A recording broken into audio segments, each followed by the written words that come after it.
Today's day 7 of a year facing fear, and it's been a really crap and tough morning. And today I'm facing my fear of avoidance because I notice that when I'm scared, when things, not just big things, but little things in my life, my go-to is to avoid them and not confront them head on.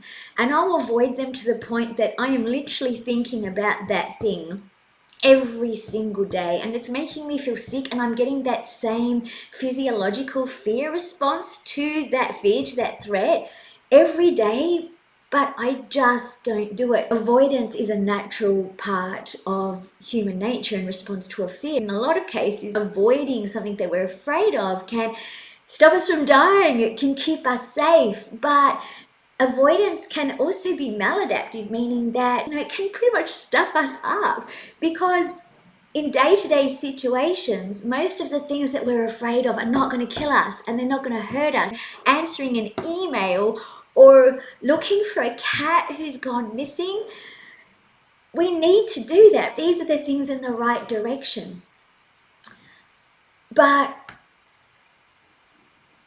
I did what I often do and avoided something that I was afraid of. So yesterday was day 6 of a year facing fear, and when I came back from trapeze, I recorded my video, and I noticed that Avie, who's our that's a beautiful little tomcat, he's 14 and a half, and he spends most of the time inside and sleeping on the bed, but when the sun is out, he likes to go out and sit on the little couch just outside of the kitchen and just sun himself. He sleeps, but he's always coming in and banging on the door and wanting to go in and out. And it's lucky that apart from when I'm speaking or doing media, that I'm working from home, because he is constantly banging on that door, wanting to come in and out. And he just wants to know that we're there, but he wants to know that he's got a tiny little bit of freedom to just go out.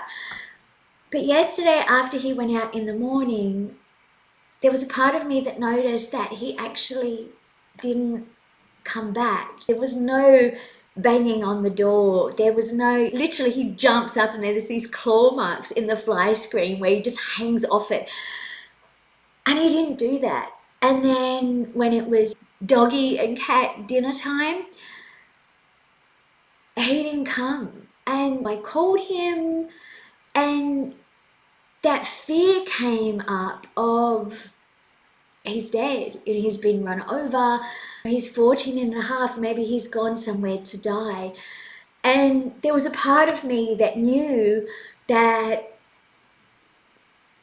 I couldn't really deal with that right now, because it's been a really, really tough 2 weeks. But then as I was going to go to bed, I noticed that he still wasn't home. And again, it was that fear of, oh my God, not just something's happened to him, but the fact is fear of, I cannot handle having a difficult conversation with Angel, my daughter, who's 14 and a half, if something has happened to him. Not just the fear of loss, of losing him, but the fear of, it has been a shitful 2 weeks. 2 weeks ago, my daughter, 14 and a half, she was attacked at school. As a parent, all you want is to be able to keep your family and your children safe. And I couldn't keep her safe from that. And then the next day, we went to therapy. And then that night, her stepdad and I, so my partner of 6 years, decided to separate. And so it was like 1 and then 2.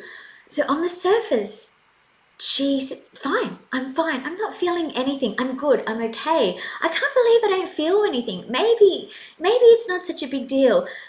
And she thought she was fine. And then at the beginning of this week, so it's Thursday, on the Monday, she woke up and she was bawling. And she had the night before created this video.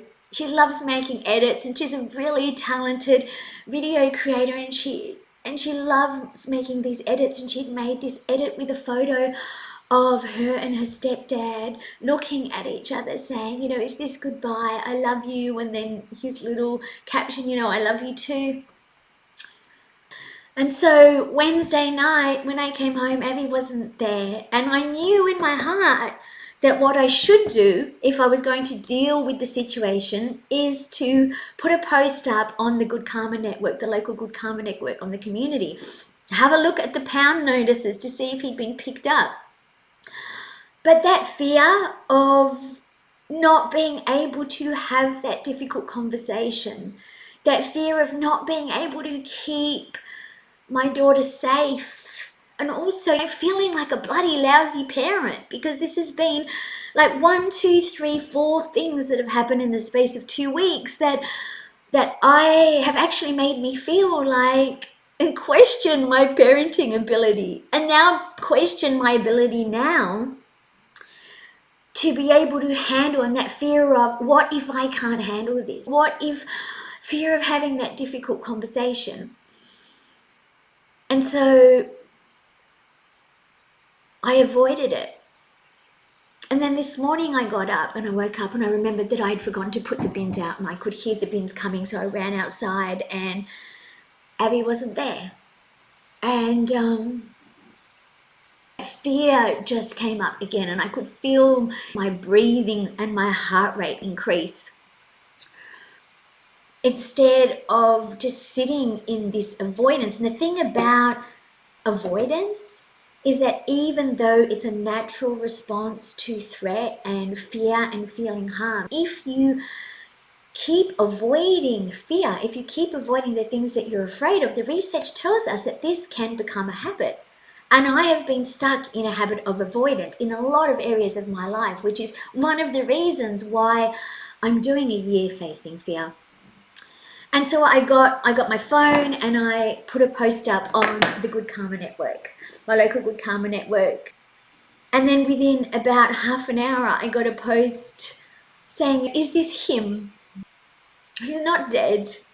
He hasn't gone away somewhere to hide. He hasn't been hit by a car. He is waiting at the pound for his family to come and pick him up." Another fear of mine would be doing a video looking like this with no makeup. I haven't even brushed my hair.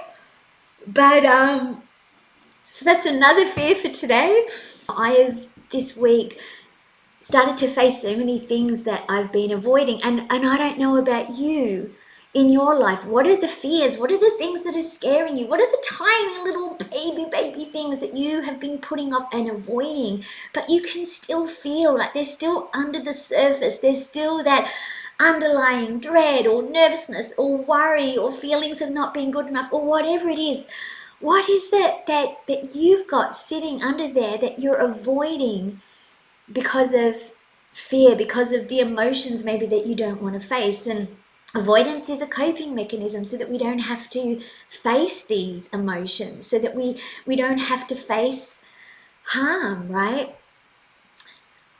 But, I invite you, if you're ready, you don't have to do a year of fear like me. Maybe that's crazy. Every time I think about it, I think, what the hell am I doing? It's confronting, it's scary. I feel so friggin' vulnerable right now. But every single time I face one of these fears, it's like a weight has been lifted off of me, and it makes the next fear so much easier to face and confront. So I invite you to come and join me on this journey. Say hello, introduce yourself if you haven't met me already. My name's Katia. I'm a connection and body language specialist and coach and a behavioral analyst, and I'm human too, and I'm friggin' scared in so many aspects of my life. But the truth is that a lot of our fears only appear real because we've told ourselves it's a thing that we're scared of. Before I go, I just want to say that I believe in you and you've got this, and I'm here for you. So, one courageous, very, very small step at a time. Let's do this.